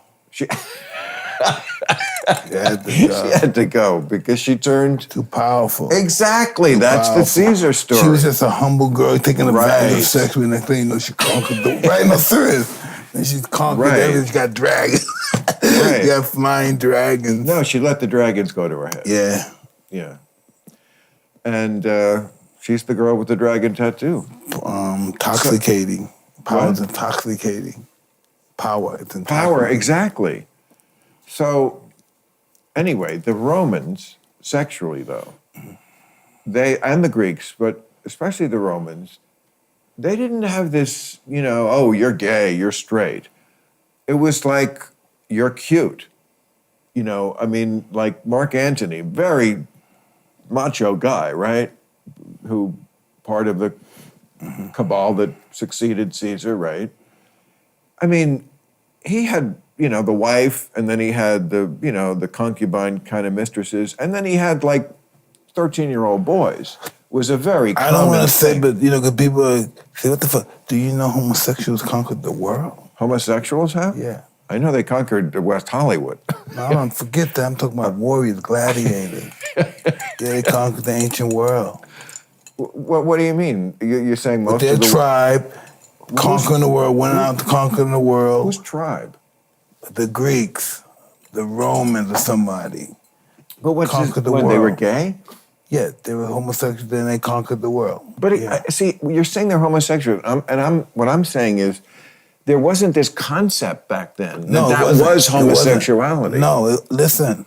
Right? We're the Americans are the only phobic people in the world. That's ridiculous. There's many homophobic people. Not like this place. Are you kidding? Not like America. Come on. Why? What? Every Muslim country in the world, you get thrown off of a roof. Well, that's some extreme stuff. It is extreme. Stuff. It's extreme stuff that a lot. Listen, as a Muslim myself, I know this. Everybody is everybody's worthy of the mercy of God. I don't care what you did. I don't think you have to be Muslim to believe that. No, but that's what I believe. I am good. Good. It's a good thing to believe. But that's not what we're talking about. I don't believe nobody should kill someone else. Okay, but I got to correct the record about intolerance or homosexuality is very much alive in the world today. It's more probably alive in Muslim countries. They've studied this. I'm talking about, but it's alive in many countries. Russia is horrible with. No, I'm talking about a country like this that takes everybody and we fight for everybody's rights and everybody's equal. Well, I'm talking about with that country like that. All those other countries are, they're kind of tricky. Right. But a country that promotes, equal rights and all this crap. Yeah, America has. And then we got some crazy people. Yeah, America's a place with horrible sins in its past and its present. But if you look around the world, there is perspective to that too. I have perspective too in America. Right. I think this is the best country in the world. Oh, there you go. But listen, we're not perfect. Agreed, of course. We're not perfect. And we never will be. Because not perfect. It's amazing we're even still here, really, when you think about how primitive and how lizardy our lizard brains are. Listen, we can't even anticipate our next breath. What? We can't even anticipate. We can die any moment. Right. Life is fun. I can't anticipate me another second talking to you. Well, hopefully it's going to be a good second. But, sometimes when I get up in the night, to pee.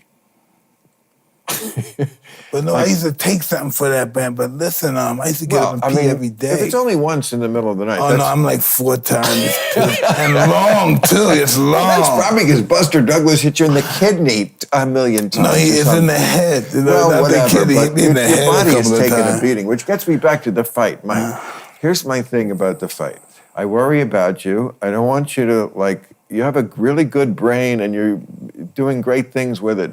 I would hate to see, because here's my guess. Go for it. About where you are Like, I bet, of course, at 55, you do not have the wind to go around the ring like a boxer in his prime does. You're also more brittle than you were at 25. But my guess is the actual punch that you have is exactly as it was when you were the champ. I don't think so. Oh, no. But listen, know why you believe all the stuff you said, you're brittle? Because you believe that. I don't believe that.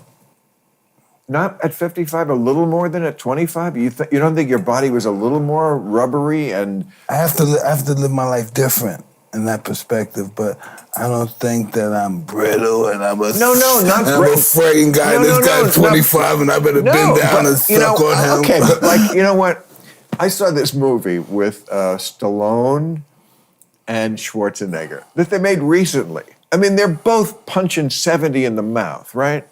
And like, it's some escape from prison movie, and they're fucking hitting each other with lead pipes. I'm like, you guys are 68. That your body could not, I mean, at any age, but maybe at 25 you could come back from it. Come on, you got to acknowledge that time, you know, it's a river. It flows, Mike. It doesn't stop flowing, you know? But listen, it doesn't have to stop flowing, but maybe you don't have to flow with it. You know, you just can't give up in life. You Speaking can't of say, flow, so I'm when I pee in old the, and I can't fight. When I get up and pee in the night, like, I don't want to turn the light on because, you know, light is bad for sleep, right? Really? Well, sure. When I need it because I'm going to piss on the floor and everything. I piss on the My wife is so mad. Listen, my wife comes to go use the bathroom. She sits down and put her on the thing. I pissed all over the thing. No. My wife, oh, my God. You're exactly. I'm under mess. No, I'm serious. No, I'm serious. My wife get up and say, you're just a pig, right? Because I pissed all over the thing and I didn't pick it up. Well, okay, we can certainly work on this. I feel like this is not domesticated. A totally solvable problem. No, it's not. All right. Yeah, introduce me to your wife. We'll work on it together. But here's the point I was going for is that, like, I want to keep it dark because when you get light in your eye, it tells your body to wake up. So that's why your room should be completely dark when you sleep. And I don't want light. So I know where everything is. It's my house. I piss there all the time. So I don't really need light, but I'm doing this because I want to bump my head on the door or the door to the bathroom, whatever. You know, so I always feel like that's life.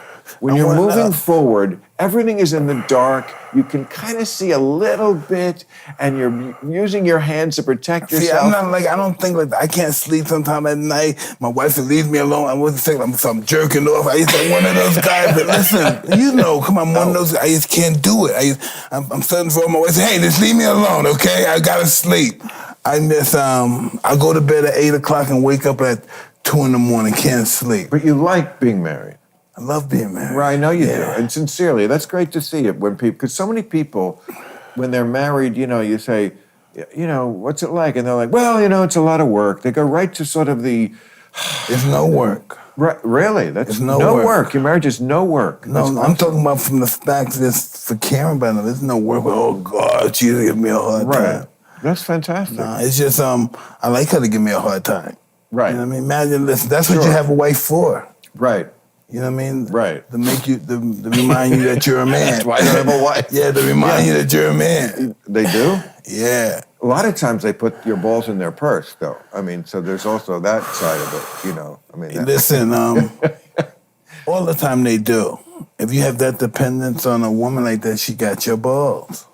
But that doesn't mean it's a bad thing. Why's it a bad thing? Maybe she just want to comfort my balls or something. Well, that's a different ball theory. Control. Yes, I mean, that's Manscaped. We're always talking about balls. I'm always promoting Manscaped, and we're talking about balls all the time. So you do that for your wife? You Manscape because it's... I don't do never, no. I'm not a hairy person. I'm not hairy at all. No, but the beard looks very good. You're very distinguished. Yeah, I like do the too. beard. Like the beard. Really good.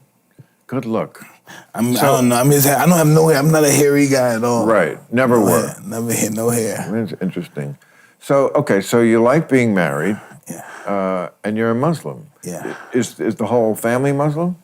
Some of my kids, but listen, it's my wife and my kids, they have to choose what they want to be. Right. They have to choose. And you're okay with that? Absolutely. That is not a point of view that is even allowed in many, many Muslim countries in the world. There is one religion, it is Islam, and I believe they're not big on like, hey, you know what, let's agree to disagree. All right, but listen, I'm not Allah. I know, I'm just saying, that's something you're allowed to do here as an American Muslim. No, I learned from experience, I'm not going to stop their growth from something that my growth is extending with. Right. I'm grown with it, but that's not their growth. I'm just pointing out that this enlightened point of view is not found uniformly around the world. You know, you said America's the greatest. That's one reason why one thing that's still great about America is that you can have that point of view. You'd be surprised how many Muslims want to come here and they think that the way we think. Oh, I'm sure they do. That. Oh, I'm not surprised. You'd be surprised. I'm not. And West is and all those guys in Iran and stuff. You'd be surprised. These are beautiful people and women who don't want to wear the fucking, you know, whatever the thing that looks like a cover of a motorboat. Well, there are some people are more modest than other people. Right. I wish I had the dignity to be that modest. Modest? Yeah. Why do you say that's modest? Because they believe in covering themselves. And I'm like you said, I gotta be. Look how much money I got. I got to be in this cheap ass plane with all these people and talking to these people. There's one thing. Modest is one thing. Completely covering a woman so you don't see any of her. That's not modest. That's pathological. Suppose she's happy with that. She's not. Oh my God. She's not happy with it. I mean, you can brainwash someone into liking anything. It's like. And what's that called again? My kids always ask me what the Stockholm syndrome. Stockholm syndrome. My kids say that. My kids and my wife got Stockholm syndrome. I love it. Your kids, how old are your kids? They go from 33 to 11. Okay. So, I'm sure you have times when you're with all of them. Yes. And I'm wondering what the discussion is like. Is it a lot of real shit? I'm sure it is. Like you like this kind of stuff. Listen, I know, but you talk about. I mean, there's nothing that's off limits, right? No. You talk about sex with your kids. Everything, you talk about religion. Everything. Right. Everything. Your past. Everything. Yeah, everything. What do they say? Daddy, I saw YouTube. You were with this super fly. No, they go like this. This is my kid, and I have a 13. What was wrong with you, Dad? Dad, why would you say something like that? No, but they must be very proud of you. But they're Mike Tyson. They do, kids. But my daughter's like one of these intellect kids, and she's like, why would you say something like that? Right. I'm just curious. She's right. How old were you then? But it's just ridiculous how these kids all of us in our 20s are idiots. You can't, yours just happens to be on tape and in front of the world. But we're all that way in our 20s, you know. It's what's so frustrating about youth, but we were the same way, is that you want to tell youth you don't know anything yet, but because they don't know anything yet, they can't understand why that's real. You know what? The youth feel so good. You know what? Right. Nobody. This feels so good. Why would I listen to old motherfuckers? You don't feel like this. Exactly. Now, you became a Muslim when you... No, I was Muslim before with the prison. Even before prison? Yeah, but it glamorized me, though, to be a Muslim in prison. By the way, I never thought you committed that crime. Hey, listen, I appreciate that, brother. No. Not that it's important. No, it is. But listen, know what I learned?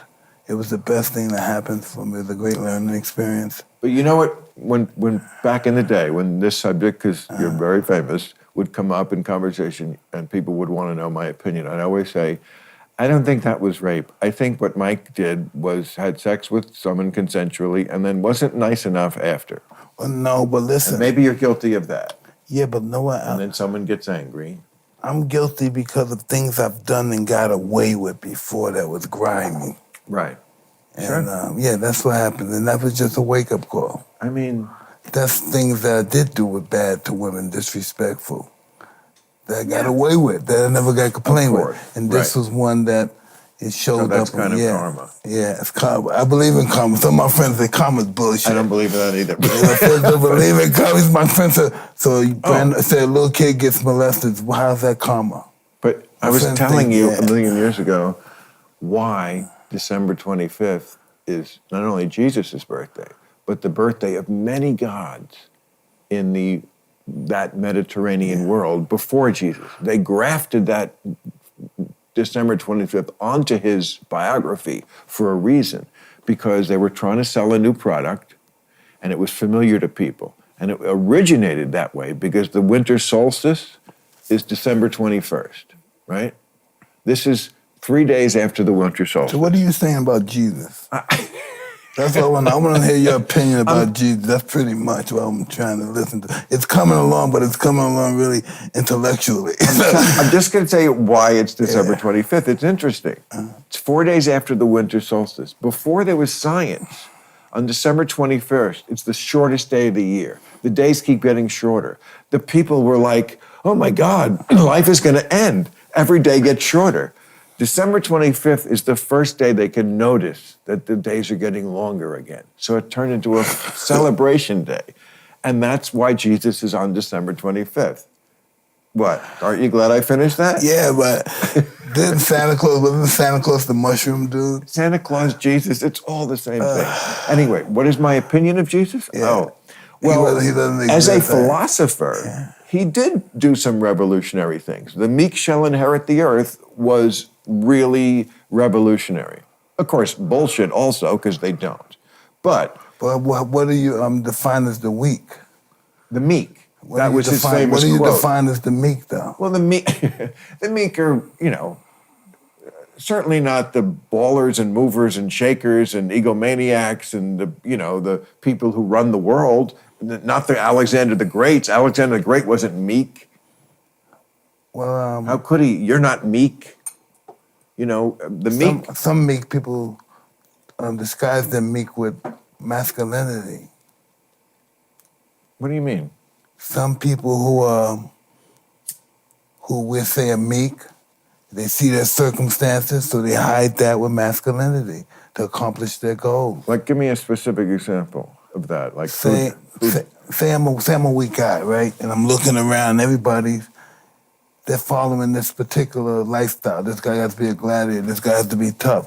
So I mask myself in that, in the toughness. I'm a tough guy now. It just goes, let's look at a guy like me. Listen, a guy like me. No, look at me. You're saying this is you in this analogy? Yeah, it is. It is. You see yourself as a meek person. No, I look at myself as a guy that got my ass kicked and abused as a kid and picked on. And so what do you call that? Do you call that, I never thought I could fight till somebody told me to fight. I used to get beat up all the time and abused all the time. Yeah, then one day my friend said, fight him. You got beat up? Absolutely, all the time. To probably I'm 11 years old. Really? Yeah. But then that's probably because you weren't big enough. You were being beaten up. No, listen, I was this size at 12. You were? Yeah, I was back, I was this size. 12, see, that's the year everything changed for you. Yeah, everything changed at 12. Oh, really? Yeah. Oh. So, I remember seeing all those documentaries and you'd always be up there with the pigeons. And, as an animal lover, I kind of love that. This is an interesting phenomenon because pigeon guys, it becomes a part of their soul. We have birds and we don't even know why we have them. We have other people taking care of them. We just have to have our birds. Who does? Pigeon people. Oh, pigeon people, yeah. Yeah. Oh, there's others? All over the world. Is that right? Yeah. I'm the only one I've ever heard of was you. No, since the beginning of time. I've heard of falconers. Pigeons. That's a big thing where they land on the... Well, they used them because that's during the Crusades when they had the messenger pigeons. So the Arabs used the falcon to grab the pigeons and they could see where their plans are and they can retract them down and intervene. Right. Huh. But pigeons, what is it about the pigeon as opposed to other flying things that shit everywhere that is... You know what it is? It's just that this is what crazy... They need you to protect them. Most people that fly pigeons are they got the image of a tough guy. Because of you? No. As a little kid, if you flew some birds, you better not mess with that guy. Most pigeon flying guys are tough guys. Because if I'm a little kid, I got birds, I can come there and take my birds. So you followed in that tradition? Yeah. Right. Yeah. Yeah, and something, it's like, maybe it's like you're this tough guy, but you want to show your gentle side, and you can do it with do you pet them? Because birds are very dirty, aren't they? They're cleaner than us. That's all they do all day is clean themselves. Birds are cleaner than us? That's all day they do is clean themselves. Right. That's all they do all day is clean themselves. Could you talk to them about the shitting, though? Because I feel like it's just so much. This is what you need to know. We're talking about ancient times again.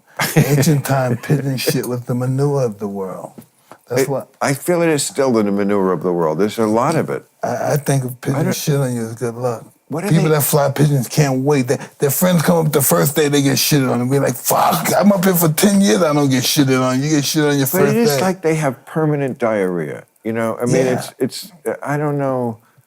It's because they eat so much. You know what else? Their shit is like acid. If it goes in your car, it eats right through your cars. And it's like bird acid. shit is like acid? It's like acid, yes. Huh. Wow. You ought to do a science show. Mike Tyson, the science guy.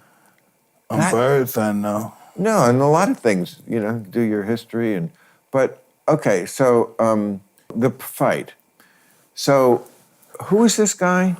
Jake Paul? Yeah. Who is Jake he? Paul. He's sensational. What are you talking about? You don't know who he is? I know the name, and I should know more, and I apologize. But he's like treat me like an idiot. I don't even look at him the way people say. I can't even say what they call him. But he's not a fighter? Yeah, he's a fighter. So he's a fighter. Yeah, but they don't want to credit him as being a fighter. Though. Why? He's fucking white with blue eyes and blonde hair. Okay, I don't know, but there's you know, white people hate blue eyes and blonde hair. Everybody wants to kill him. You know, that's just that's what he's.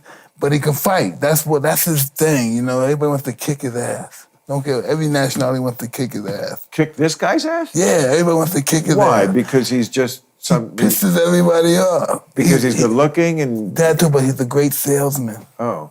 Great salesman. Okay. So there would be massive interest if you fought him. That's promoter. He's a great promoter. He doesn't even know it. He's just natural. He's a great promoter. And what would the fight look like in your eyes when you picture it? It'd be fun. It wouldn't be a fun fight. Yeah, he's a beautiful guy. Yeah. Because why? Because it would be so easy for you to. Nothing's easy. I'll never look at this is gonna be easy. I would kick it. No, I don't look at life like that. No.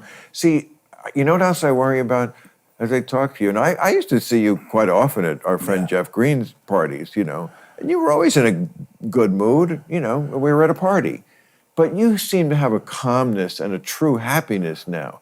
I worry about being this focused, centered, happy in life, and then going into the boxing ring. Because maybe what helps you in the boxing ring is being angry, right?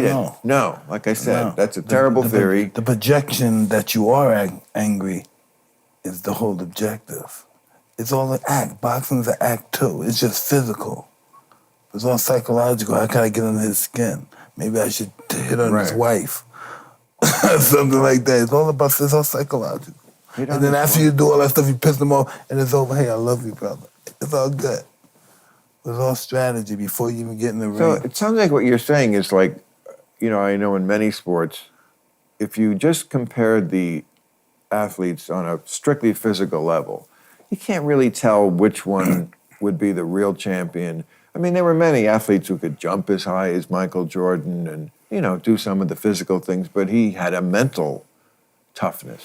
The willingness and determination to supersede everybody. Right.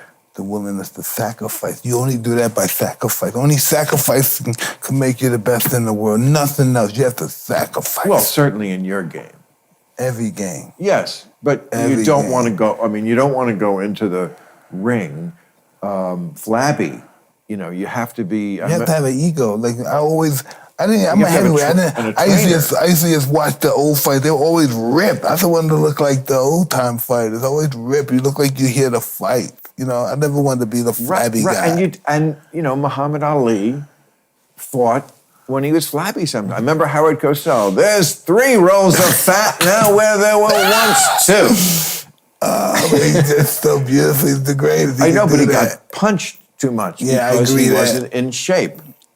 You know what I'm saying? Yeah, but because he out tough guys. He was tough. When you're tough in this sport, this is not a tough man's sport. It's a thinking man's sport. At the end of his career, he got tough. He was taking punches. I think it's both. I think like the elite level of anything, you have to have like it's like, you know, 3 7s in a row. Like basketball, you have to be smart, high basketball IQ. You have to have crazy skills, and you have to be tall. tall. If You you're don't have to be tall. 5'9" and have the first two, fantastic. Good luck in your backyard.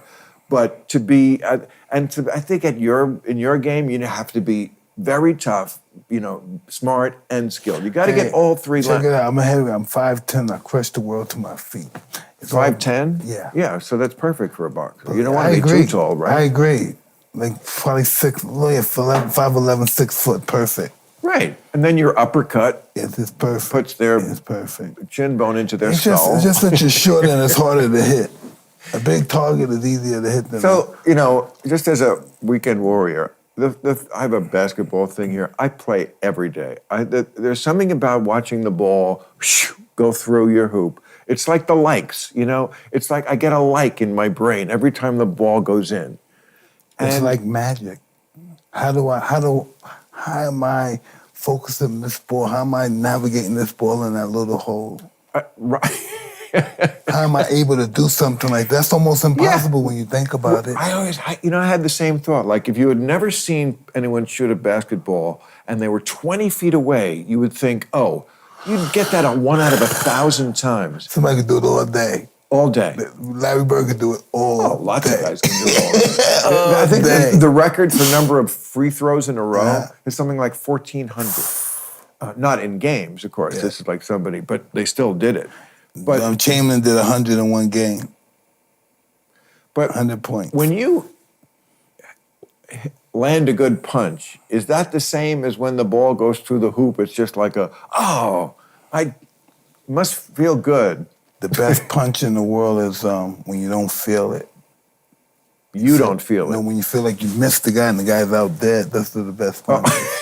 I don't know why. Sometimes you don't mean missed dead. him. You mean he's out. Tired. He's out cold. Cold, yes. You count 100, you count 1,000. He's not getting up. I'm just saying, you're not wishing that he is dead. No, that's just boxing terminology. You're not Johnny Depp and Amber Heard. That's painful to see, right? That trial? Yeah. Very. No, serious. No, very serious.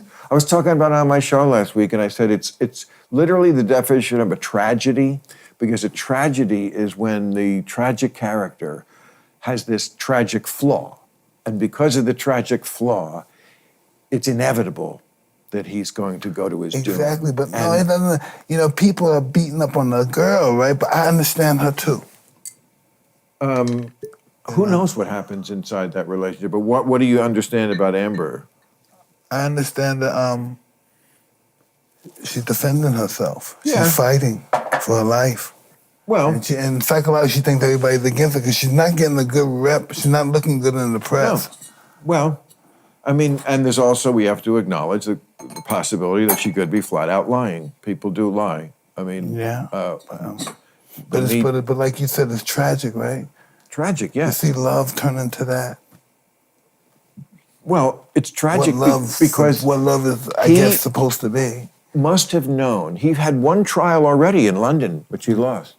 He must have known that a second trial would completely ruin his career forever because there's just too much in people's heads about this now, and it went on too long, and he wasn't at an age where you want to start new, and yet he couldn't stop himself from pursuing this because he had to clear his name. Check this out. He does not, I don't think he possibly... How my life is, what do you want? What? Like with my relationship, what do you want? Take it all. Oh, you mean if you were in a divorce? No, in all my relationships, take it all. Take it all to who whatever, the finances, whatever you want, just take it all. You're saying when you get into a discrepancy, that's your negotiating position? You take it all. Right, because you just don't want to fight. It's just I don't like that tragic stuff when two people love each other and now they hate each other. Right. If it is like that, let's do that privately. Let's not, Oh. That's just what I believe. And that's what I'm saying. The tragedy is neither one of them is going to work because she will always be the girl who pooped in the bed. I mean, she could be the greatest actress in the world. It doesn't matter. It's like you can't, when she comes on screen, you'll think poop in bed. all you'll see is Amber shitbed. That's just you almost want to cry for them, right? No, like, what the fuck? Cry for them is a little no, beyond but not my... from a human perspective. No, it is. You look at them and you say, "What the fuck?" Do they have kids? No. Oh, no, God. no. Thank God. Oh, no. They got, I mean, look, he was married for like 15 years, or not married, effectively married to someone who, they lived in France, they had 2 kids. They seemed very happy. And then he did a movie in 2009 with Amber. And, a movie set is like Temptation Island. Did you ever see the show Temptation Island? They have... I've been on a bunch of sets before. But Temptation Island? No, it's a set. I just been on movie sets and I see what happens on movie Right. sets. But I'm saying in Temptation Island, they have like couples who have been together for 4 or 5 years, and then they put them with all these other singles on an island away from each other because they're tempted. And a movie set is just like that, except not only is the wife a continent away, and now you're on this island, a movie set with this hot person, but they actually are writing a script for you to fall in love with her. I mean, you don't even have to do the work. It says right there, Tuesday, kiss her all day long, But listen, as a group it all comes back from that Roman stuff. A group of persons is all sex, you know what I mean? It's sex inspired. That's who we are. Everything does come from Rome. I mean, a lot from Western civilization. I mean, that was Rome and Egypt.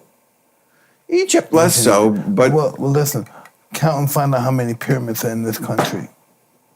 Pyramids? Yeah. Well, there's the one in Vegas. Tons of them. Really? Pyramids? Yeah. And the one in Vegas still not bigger than the one in Giza.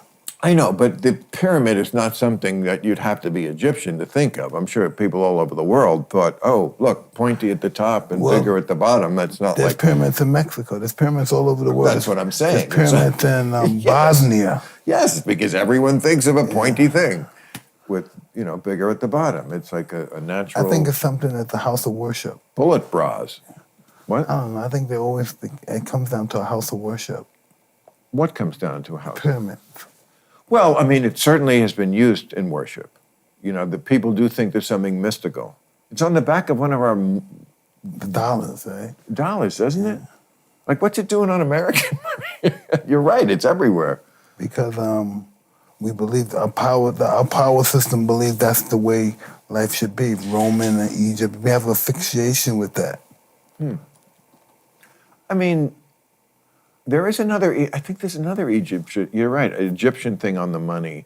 But a lot of this is because, all these cultures, I mean, Roman culture then spawned European culture, which then spawned America. So we do trace more back to Rome. But they were all, mingling with each other. I mean, look at Mark Antony married Cleopatra, right? Yeah. And Caesar fucked her too. Yeah. They were like the Kennedys sharing Marilyn Monroe. But it all comes down to the power of her. They're all fucking Cleopatra. That's the power, though. Everybody say, oh, she's getting fucked, but that's the power. So you think she had the power? Absolutely. She had the strongest men in the world at her feet. What do you think? You think Cleopatra was like great looking, or it was something else? She was horrible looking.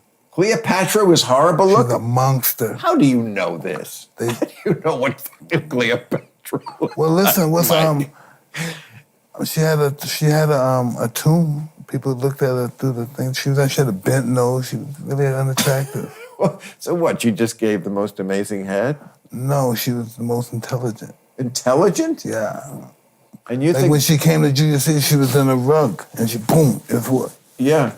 She was smarter smuggled than herself in the rug. She was smarter than everyone else. So you think... If she wasn't, how'd she get the 2 strongest men in the world at her feet? I bet you she was good looking. No, she was horrible looking. Well, we don't know. To our standards. But we don't. But look at it in your phone. They were looking in my phone. Oh, yeah, what do they call it? YouTube thing. What is that looking? Who took a selfie of Cleopatra? No, it's all over the world. 4 BC. Listen, what is it? You can look for information. She's I know, but you can't. She's an ugly bitch. We canned know what Cleopatra looked like. No There was science. no photograph. She's an ugly bitch. But You're an ugly bitch. Mike, I will not sit here and have you denigrate Cleopatra. The ugly Here at fucking Club Random. bitch. Yeah, she was related to Alexander the Great, too. That's when the bloodline stopped. What's this? She had the bloodline of Alexander the Great, too. She had the blood. How did she get Alexander's blood in her? Greeks. Greeks conquered. Listen, One you word. really think that? Greeks. You really know that the Greeks? She was Greek too. Who was? She was part Greek too. Cleopatra? Cleopatra, yeah. Well, I mean, Greece and Rome, of course, grew up Macedonia, they ruled everything. Macedonia did not. Well, Alexander the Great, of course, was Macedonian, but And Philip and Philip II, Philip Yes. the barbarian. But Macedonia, even today, it's disputed as a sort of a province of Greece or its own separate country. It is its own separate country is. now, but people don't all They don't, agree with because that. the Greeks considered them barbarians. Yes, they were warriors. I mean, they were sort of like Spartans of the North.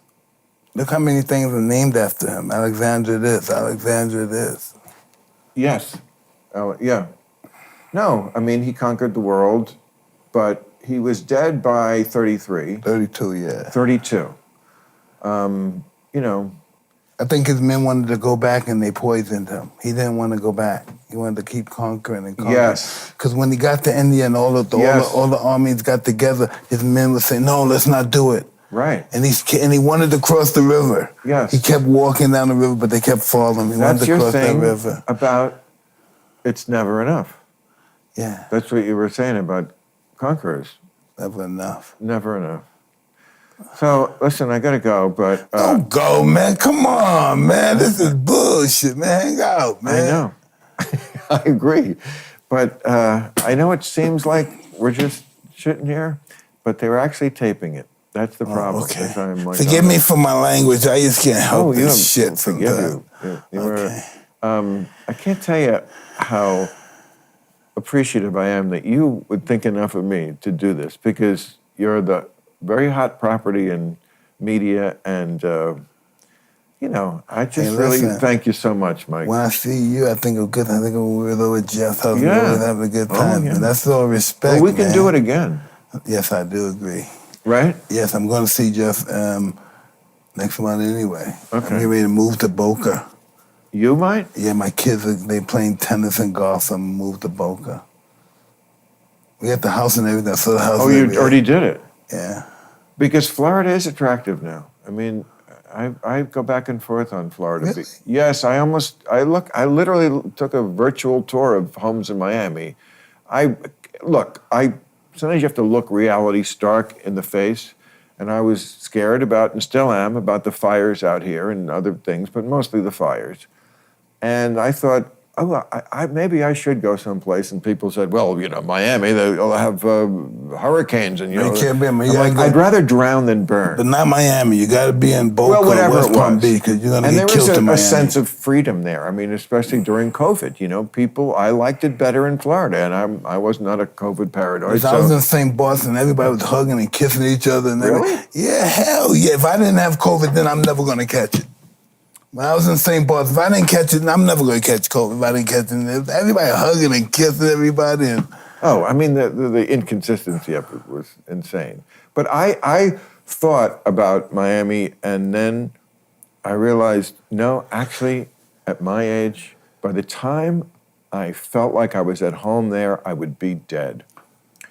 listen, I've been here 40 years in California. If you go to Miami, that would energize stuck. you. No, you go to Miami, you be like, whoa. I mean, in Florida, you be like, whoa, you I'm energized. too old to be energized. I don't just believe wanna that's be what you believe. See, comfortable. that's what you believe. I'm brittle. No, I'm not. I'm not brittle at all. I feel fucking great. But I'm just saying, you can't deny that, as you go down the path of life, you do get a little diminished in certain ways. If not, you'd still be the champion of the world. I mean, so you can only be, as I always say, when people say you look great, for your age is the part they don't say. You look great for your age. We don't look like we did when we were 20. Now, we're being serious now. So life is just, look at it. If you really think about it, it's just a beautiful process of dying. As soon as you're born, Well, the that's process very begins. poetic. A beautiful process of dying. Did you just make that up? Yeah, That's pretty much really so, yeah. profound. But that's what it is, though, right? It's a fucking great way to look at it. Can I get my pessimistic head wrapped into it? Maybe. I mean, light this joint. No, but just think about it. We can't. I mean, this clove cigarette. I don't know what they're putting in these cloves lately, Mike, but it's fantastic. Anyway, all right. Don't leave. I can't because Howie Mandel's here. It'll be rude. We just watched him on television yesterday. To remember how he never touched. Watch Howie's thing and hang Is out. Howie still the same guy that he doesn't touch people? Yeah, watch Howie, and then we'll get together after. We'll all party. I gotta get home. My wife is right here. And now he's got to get home. That sounds It's good. Doesn't that sound good? No. I got to get home. That's 20-year-old guy stuff. Hey, man, let's just chill out. Right. Quentin Tarantino, he stayed. We partied all night at my house. God, that was beautiful. Well, some night. But you don't drink. No. But you got the weed. That's enough. We thought about weed and stuff. Yeah, look at that. Fuck. Mike, gee whiz. You're not going to do that all at one night. Well, hopefully I don't, but I will attempt to do. Look at the ears. Come on, man. You got to look at the Tyson Mike bites. You got to show that to the world. Oh. I can't keep them in the store. Mike bites. I brought you a bunch of stuff, man. I don't know smoke why. 'em, I rub them into my belly, and I stick them up my ass. They're that good. Mike bites. But even when you stick them on your ass, you probably feel the high effect. You know, still. it probably would work.